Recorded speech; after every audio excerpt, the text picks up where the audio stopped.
श्री साईं चरित्र दर्शन अध्याय 33 उदी प्रभाव। प्रस्तुत अध्याय में उदी की महिमा का वर्णन किया गया है। साईं बाबा भक्तों से दक्षिणा मांग लिया करते थे, उसमें से दीन दुखियों को दान करते एवं बचे हुए पैसे से जलाऊ लकड़ी के गट्ठे खरीदते। वे लकड़ियाँ वे धुनी हेतु उपयोग में लाते थे। इसका वर्णन इस अध्याय में किया गया है। इन सूखी लकड़ियों से धुनी अच्छे से प्रज्वलित होती, उनकी जो राख बनती थी उसे उदी कहा जाता। बाबा अपने भक्तों को उदी देते थे। शिरडी से अपने गांव वापस जाते समय भक्त बाबा की आज्ञा लेने आते, तब बाबा उन्हें उदी दिया करते थे। उस उदी का रहस्य क्या है?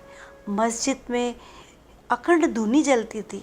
विभूति देकर बाबा क्या सूचित करते थे, इसका वर्णन आगे इस अध्याय में किया गया है। बाबा कहते, संसार में दिखाई देने वाली सभी वस्तुएं अंत में राख हो जाती है, ये निश्चित रूप से समझ लें।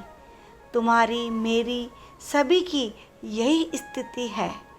अपनी देह पृथ्वी, जल, तेज, वायु एवं आकाश, इन 5 महातत्वों से बनी एक लकड़ी है। वे अपना समय पूर्ण होने पर अंत में निश्चेष्ट होकर गिर जाती है एवं अग्नि संस्कार अथवा दफनाने के बाद अंत में राख ही हो जाएगी। इस बात का तुम्हें सदैव स्मरण रहे एवं रात दिन मैं भी जागृत रहूं, इसलिए मैं विभूति देता हूँ। सारा विश्व माया का फैलाव है, ब्रह्म सत्य है, ब्रह्मांड आभास है। इसका संकेत भी उदी देगी, यही मेरा उद्देश्य है, निश्चित जान लो। भक्तों की ऐसी मान्यता है, ये उदी मस्तक पर लगाते ही रोग महारोग सभी का निवारण हो जाता है। परंतु उदी में निहित गहन तत्व अर्थ विवेकपूर्ण एवं वैराग्यपूर्ण है। जितना दे सकते हो उतना देकर वैराग्य वृत्ति प्राप्त करे। विवेक एवं वैराग्य की जोड़ी विभूति और दक्षिणा की जोड़ी है। ये दोनों की गांठ बांधे बिना भवसागर पार करना असाध्य है। बाबा भक्तों को संदेश देते समय जब उनको प्रसाद देते तो उदी का प्रसाद देते। अपने अंगूठे से भक्तों के माथे पर उदी लगाकर अपना हाथ उनके सिर पर रखकर उनके कल्याण का आशीर्वाद प्रदान करते थे।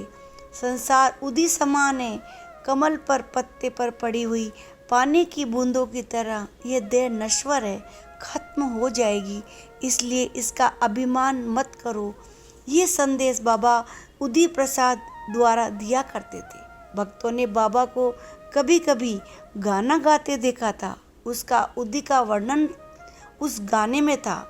रमते राम आयो जी उदी की गुनिया लायो जी। सारांश ये कि बाबा की धुनी से उदी की बोरियां निर्मित हुई। उनकी गिनती कर पाने में कोई समर्थ नहीं है। साईं जन कल्याण में माहिर थे। उनके द्वारा उदी प्रदान करने का तात्पर्य जन कल्याण सिखाना ही था। नारायण जानी नामक एक उच्च कोटि ब्राह्मण नासिक में रहते थे। वे रामचंद्र मोडक नामक बाबा के भक्त के सेवक थे। एक बार नारायण राव अपनी माताश्री को लेकर साईं दर्शन हेतु शिरडी आए। बाबा अक्सर स्वयं को संबोधित करते हुए बोलते थे, परंतु उसका उद्देश्य दूसरे व्यक्ति को सुनाना होता था। इसी तरह बाबा ने नारायण राव से कहा, इसके पश्चात नौकरी से हमारा संबंध नहीं रहा, ये चाकरी अब बहुत हुई, इससे स्वतंत्र व्यापार करना अच्छा है। इसके बाद नारायण राव ने आनंद आश्रम नाम सराय भोजन की व्यवस्था के साथ स्थापित की। उस व्यापार में बहुत परिश्रम करके उनका नाम दिनों दिन प्रख्यात हो गया। साईं के वचन सच साबित हो जाने पर उनकी साईं चरणों में दृढ़ निष्ठा हो गई। एक दिन उनके मित्र को बिच्छू ने काट लिया एवं वे वेदना से कराह उठा।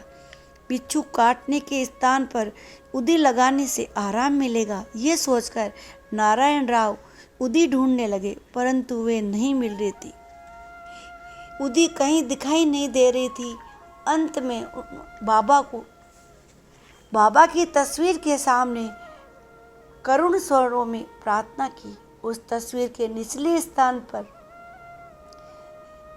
अगरबत्ती की राख पड़ी थी। वही चुटकी भर उदी काटे हुए स्थान पर साईं मंत्र के साथ उच्चारण के पश्चात लगा ली। तुरंत उनके मित्र की वेदना शांत हो गई। साईं मंत्र में इतनी शक्ति थी कि मिट्टी का प्रभाव भी उदी के समान हो गया। ये भी इसका एक अनुभव है। बांद्रा में रहने वाले बाबा के एक भक्त की बेटी को एक बार ग्रंथि ज्वर हो गया। उस समय वे भक्त गांव के बाहर गया हुआ था। घर वापस आने पर बेटी की बीमारी देखकर वे चिंताग्रस्त हो गया। उस ग्रस्त ने बाबा से प्रार्थना की एवं संदेश भेजा कि मेरी परेशानी दूर करने हेतु कृपया आप उदी प्रसाद भेजें। संदेशवाहक को नाना चांदोरकर रास्ते में ही मिल गए। ठाणे स्टेशन पर उन्हें ये संदेश मिला। उस समय उनके पास उदी नहीं थी। राह की मिट्टी उठाकर उन्होंने बाबा से प्रार्थना की एवं वापस मुड़कर उसे अपनी पत्नी के माथे पर लगा दिया एवं उस लड़की को आराम मिल गया। एक बार बापू साहब जोग को बिच्छू ने काट लिया। वे तुरंत महाराज के पास गए। वे मस्जिद की सीढ़ियां चढ़ ही रहे थे कि बाबा ने कहा, ठीक हो जाएगा, जा। बापू सीढ़ी से वापस मुड़ गए। परिसर के बाहर गए भी नहीं थे कि वेदना समूल समाप्त हो गई। नाना चांदोरकर जामनेर के मामलेदार थे। उनकी बेटी की प्रसूति के समय उसे प्रसूति वेदना शुरू हो गई। नाना मनोभाव से बाबा से प्रार्थना करने लगे। जामनेर की इस घटना का शिरडी में किसी को भी एहसास नहीं था, परंतु अंतर्यामी बाबा वे जान गए। नाना अपने मन ही मन प्रार्थना करने लगे। जामनेर की इस घटना का शिरडी में किसी को भी एहसास नहीं था, परंतु अंतर्यामी बाबा वह जान गए थे। उनके मन में आया कि नाना के यहाँ उदी भेजें। इतने में रामगीर बुआ गोसाई खानदेसी अपने गांव जाने हेतु प्रथा अनुसार बाबा की आज्ञा मांगने मस्जिद गए। बाबा उन्हें प्रेम से बापूगीर नाम से पुकारते थे। बापूगीर से बाबा ने कहा, तू अपने गांव खुशी से जा, परंतु राह में थोड़ा विश्राम कर। पहले जामनेर जा, वहाँ थोड़ी देर नाना के घर रुक, उन्हें मिलकर फिर आगे जा। उसके बाद बाबा ने माधवराव से कहा, सामा को वो वाली लिखी आरती कागज़ पर उतार दे एवं उसे गोसावी के हाथों नाना को भेज। बाद में गोसावी को उदी प्रदान कर एवं थोड़ी सी पुड़िया में बांधकर उसके हाथों में दी। राम जनार्दन द्वारा रचित ज्ञान राया की आरती जैसी प्रभावशील है, ठीक वैसी ही साई पदांकित माधव अड़कर द्वारा रचित आरती अत्यंत फलकारी है। उसके बिना साईं के भजन पूर्ण नहीं होते। गोसावी बाबा से बोले, बाबा मेरे पास केवल 2 रुपए हैं, उन पैसे से मैं जामनेर तक कैसे पहुंचूंगा। बाबा ने उसे खुश मन से जाने की आज्ञा दी। उस समय जामनेर जाने के लिए रेलगाड़ी की व्यवस्था नहीं थी। उन्होंने 1 रुपया 14 आने देकर जलगांव का टिकट खरीद लिया एवं जलगांव में उतर गए। उनकी जेब में उस वक्त केवल 2 आने थे और पूरा रास्ता पैदल तय करके जाना था। गोस्वामी चिंतातुर होकर स्टेशन के बाहर निकल आए। उन्होंने बाहर एक सिपाही खड़ा देखा। वे शिरडी के बापूगीर को ढूंढ रहा था। बापूगीर उनके पास गए। तब वे उनसे बोला, चांदोरकर आपकी राह देख रहे हैं, आपको जामनेर ले जाने के लिए टांगा भेजा है, तुरंत चलिए। वे सुनकर बुआ को बड़ी प्रसन्नता हुई।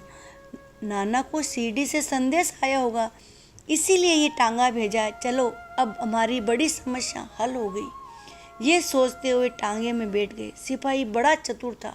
उसने दाढ़ी रखी थी, नोकदार मूछें थी एवं घोड़ों के साथ साथ टांगा भी सुंदर था। वे घोड़े किराए के थोड़े ही थे, वे बाकी अन्य टांगों से बहुत आगे चल रहे थे। रात्रि के 12 बज रहे थे। गाड़ी वाले ने तेजी से दौड़ने वाला टांगा पो फटने से पहले बाड़े की चार दीवारी के पास जाकर रोक दिया। उस टांगे वाले ने घोड़ों को पानी पीने के लिए छोड़ा एवं बापूगीर से कहने लगा, मैं तुरंत वापस आता हूँ, थोड़ा फलाहार करेंगे, पीने के लिए पानी ले आता हूँ।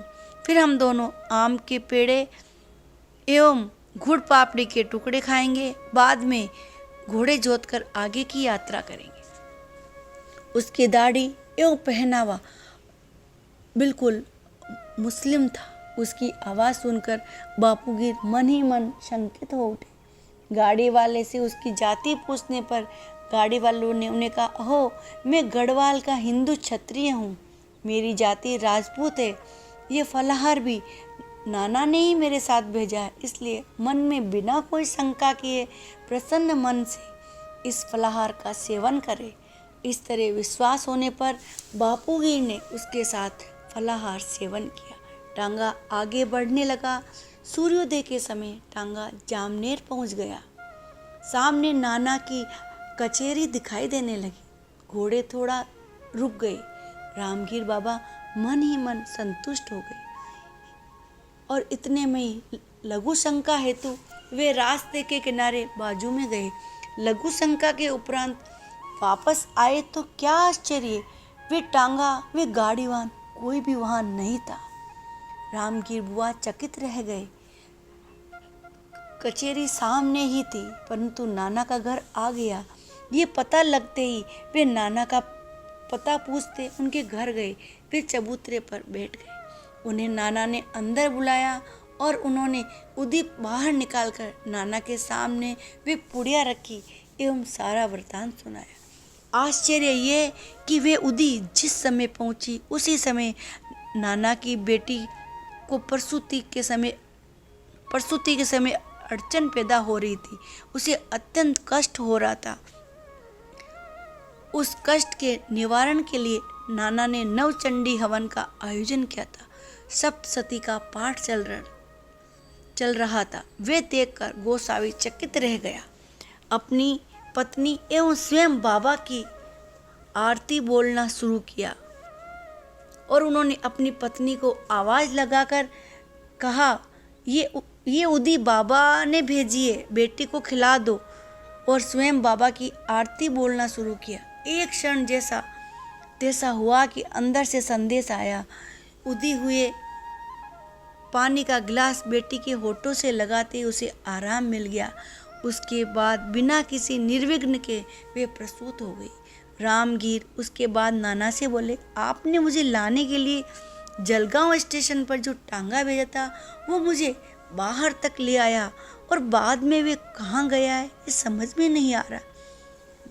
ये सुनकर नाना ने कहा, आप आने वाले हैं, ये किसी को मालूम नहीं था, फिर मैंने टांगा कैसे भेज दिया। टांगे का वृतांत सुनकर नाना को पूरी बात समझ में आ गई।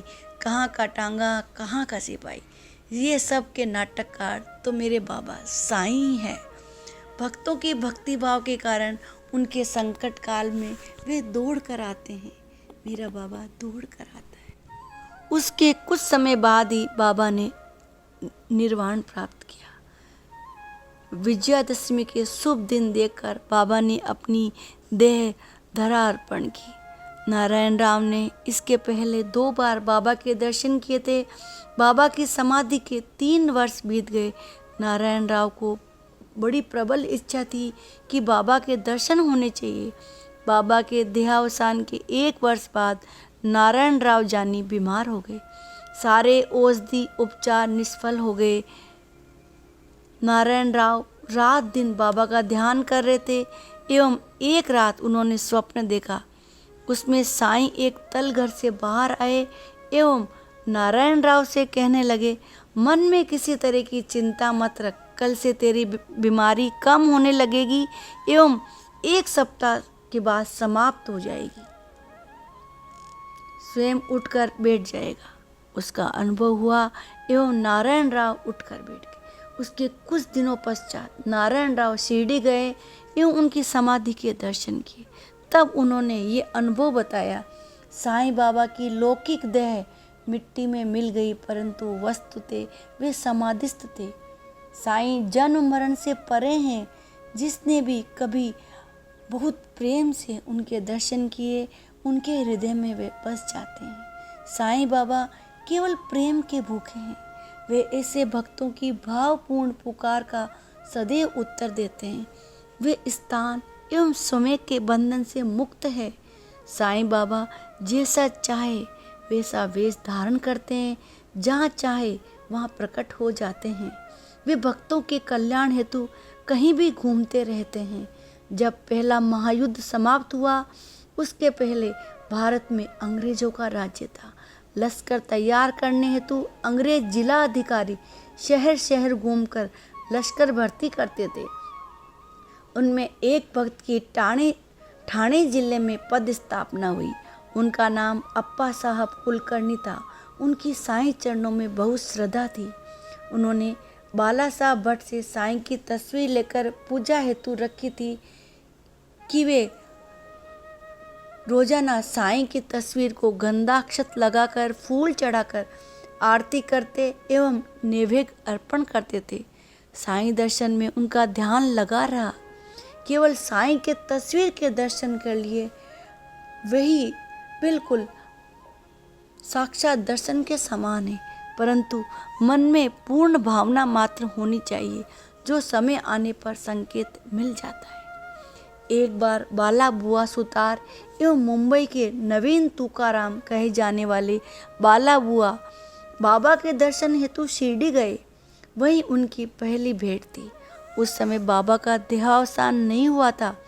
बाला बुआ से मिलते ही साईं ने कहा, पिछले 4 वर्षों से मेरी इसकी पहचान है। बाला बुआ तो पहली बार आए थे, परंतु 4 वर्षों से उनकी बाबा की तस्वीर की पूजा प्रारंभ की थी, किंतु बाला बुआ ये भूल गए थे। तस्वीर में किए गए बाबा के दर्शन साक्षात दर्शन ही है। स्वच्छ दर्पण के समान सूर्य अथवा चंद्रमा के प्रतिबिंब स्पष्ट दिखाई पड़ते हैं। तस्वीर ये भी एक प्रतिबिंब है। वे सूर्य अथवा चंद्रगोल के शुद्ध प्रतीक है। संतों के चित्र अथवा फोटो के दर्शन साक्षात दर्शन के समान ही है। यही सर्वदर्शी संतों की शिक्षा है। आपा कुलकर्णी ठाणे शहर में रहते थे। उन्हें एक बार भिवंडी में काम था, इसलिए 8 दिनों बाद वापस आऊँगा यह कहकर वे चले गए। उनके जाने के 2 दिन बाद ठाणे में उनके घर एक फकीर आया। उसे देखते ही घर में सभी को लगा शायद ये साईं ही है। उन्होंने साईं का चित्र पूर्व में नहीं देखा था। घर के लोगों ने फकीर को पूछा, शिरडी के साईं आप ही हैं ना? उस पर फकीर ने कहा, मैं साईं नहीं, परंतु मैं उनका आज्ञाकारी बंदा हूँ। उनकी आज्ञा से आपके घर के बाल बच्चों का कुशल मंगल जानने आया हूँ। उनके द्वारा दक्षिणा मांगते ही आपा की पत्नी ने तुरंत उन्हें 1 रुपया दिया। उन्होंने भी उसे बाबा की विभूति दी एवं बोले, तुम्हारे घर में साईं की तस्वीर के पास ये उदी की पुड़िया रखो, तुम्हारा कल्याण होगा एवं सुख प्राप्त होगा। साईं मेरी राह देख रहे होंगे, अब मैं जाता हूँ। ऐसा कहकर उस फकीर ने उनका संदेश लिया और अपनी राह चलने लगा। टांगा खराब हो जाने के कारण वे भिवंडी गए थे एवं आगे ना जाते हुए ठाणे वापस आ गए। पत्नी द्वारा सारा वृतांत सुनाते ही वे बोले, यदि मैं घर होता तो 10 रुपये से कम तो बिल्कुल नहीं देता। कदाचित वे फकीर मस्जिद में होगा, ये सोचकर बिना कुछ खाए उन्होंने उस फकीर की खोजबीन शुरू की एवं अंत में निराश होकर घर आ गए एवं भोजन प्राप्त किया। खाली पेट ढूंढने नहीं जाना चाहिए। पहले खाना खाकर अपनी आत्मा को संतुष्ट करें एवं उसके बाद शोध कार्य करें। इसका उन्हें ध्यान नहीं रहा। खाना खाकर वे अपने मित्र चित्रे के साथ सहजी घूमने निकले। तभी उन्होंने एक फकीर को शीघ्रता से अपनी ओर आते देखा। आपा को उस समय लगा कि शायद यही फकीर सुबह आया होगा। उस फकीर के दक्षिणा हेतु हाथ फैलाते ही आपा ने उसे 1 रुपया दिया और मांगने पर उन्होंने पुनः 1 रुपया दिया। तो वह फकीर और मांग रहा था। तब आपा ने कहा, आप मेरे घर चलिए, मैं और दूंगा। वे फकीर उनके साथ घर आ गए। तब उन्होंने 3 रुपये और दिए। इस तरह कुल 9 रुपये देने के बाद भी फकीर मांगता ही रहा। आपा के पास छुट्टे पैसे समाप्त हो गए थे। उनके पास 10 रुपये का नोट था, वे भी दो ना। फकीर ने ऐसा कहते ही आपा ने नोट तुरंत उसे दे दिया। नोट हाथ में आते ही पूर्व के 9 रुपये वापस कर दिए एवं जिस रास्ते से वह फकीर आया था उसी रास्ते तेजी से लौट गया। इस कथा का सार है कि जिस भक्त के जैसे उद्गार होते हैं, साईं वैसे ही उसे पूरा करवा लेते हैं। ये उनका ब्रह्म वाक्य था। आपा ने कहा था, यदि मैं घर होता तो 10 रुपये से कम नहीं देता। ये उद्गार बाबा ने सत्य कर दिखाए। हरिभाऊ कार्णिक नामक डहाड़ू में एक साईं भक्त थे। पूर्णिमा अर्थात गुरु पूर्णिमा के पवित्र दिन वे शिरडी की यात्रा करने आए। उन्होंने यथाविधि बाबा की पूजा की, दक्षिणा एवं वस्त्र अर्पण किए एवं बाबा की आज्ञा लेकर नीचे उतरते समय उनके मन में ये विचार आया कि बाबा को 1 रुपया दूं, परंतु वे विचार उन्हें छोड़ना पड़ा क्योंकि माधवराव देशपांडे ने उन्हें संकेत दिया कि अब एक बार आज्ञा लेने के बाद वापस नहीं मुड़ना, आगे जाए। उनके बोलने पे विश्वास करके कार्णिक वैसे ही आगे चले गए। कार्णिक नासिक में कालेराम के मंदिर में दर्शन हेतु गए। वहाँ अचानक उन्हें नरसिंह महाराज के दर्शन हो गए। उनके चारों ओर भक्त परिवार था, फिर भी महाराज अकस्मात उठे एवं कार्णिक के पास पहुंचकर उनकी गर्दन पकड़ कर कहा, मेरा रुपया दे। वे सुनते कार्णिक मन ही मन चकित हो गए। उन्होंने बड़े आनंद पूर्वक रुपया अर्पण किया, मानो साईं ही रुपया स्वीकार कर रहे थे। उन्होंने भक्त की इच्छा पूर्ण की। आपा की तरह ही बाबा ने कार्णिक का संकल्प भी पूरा किया। जिन नगद 9 रुपयों को बाबा के हाथों में स्पर्श किया, वे 9 पुतलियां का हार मानो नवविधा भक्ति का प्रकार था। देह विसर्जन के पूर्व बाबा ने लक्ष्मीबाई को ऐसे ही 9 रुपये दिए थे। हम सब शब्द दान में तत्पर रहते हैं, परंतु दान देते समय मन में शंका उत्पन्न होकर दिल ऊपर नीचे होता है। निश्चिंता तो दुर्लभ ही होती है। जो हितकारक एवं अल्प अर्थात नाप तोल कर बोलता है, अपने कहे अनुसार अपने बोल सत्य सिद्ध कर दिखाता है, ऐसा ईश्वर पुत्र बिरला ही होता है। आपा साहब अंग्रेजी भाषा में पारंगत थे। उनका प्रारंभिक वेतन 40 रुपये था, परंतु घर में बाबा की फोटो रखकर उसकी पूजा प्रारंभ करते ही आपा का वेतन 40 से भी कई गुना अधिक बढ़ गया एवं पहले की अपेक्षा उन्हें कार्य का भार भी प्राप्त हो गया। उसके बाद आपा साहब ने अपने ठाणे के घर में फकीर की दी हुई उस पुड़िया को खोल कर देखा तो उसके अंदर बाबा की उदी के साथ फूल एवं अक्षत थे। पूजनीय मानकर उन्होंने सब वस्तुओं का ताबीज बनवाकर हाथ में बांध लिया। उसके बाद उन्होंने बाबा के दर्शन किए एवं उनके द्वारा ही दिया गया बाल भी ताबीज में डालकर हाथ में बांध लिया। बाबा की उदी की कितनी महिमा है। उदी शंकर भगवान का आभूषण है। बड़े भक्ति भाव से जो इसे अपने मस्तक पर लगाएगा उसकी चिंता का निराकरण अवश्य होगा। मुख मार्जन एवं स्नान के बाद जो नियमित रूप से उदी का विलेपन करता है एवं बाबा के चरण तीर्थ के साथ उदी भी ग्रहण करता है, पुण्यवान पुरुष होगा एवं पूर्ण आयुष्य होगा। 8 दिनों तक निंद्रा लेने में असमर्थ अपने एक मित्र को हरि सीताराम दीक्षित ने साईं बाबा की उदी 3 दिनों तक पानी के साथ प्राशन करने के लिए कहा। दूसरे दिन मित्र ने कहा, मैंने कल रात उदी प्राशन की, मुझे अच्छी नींद आई। ओम साईं राम।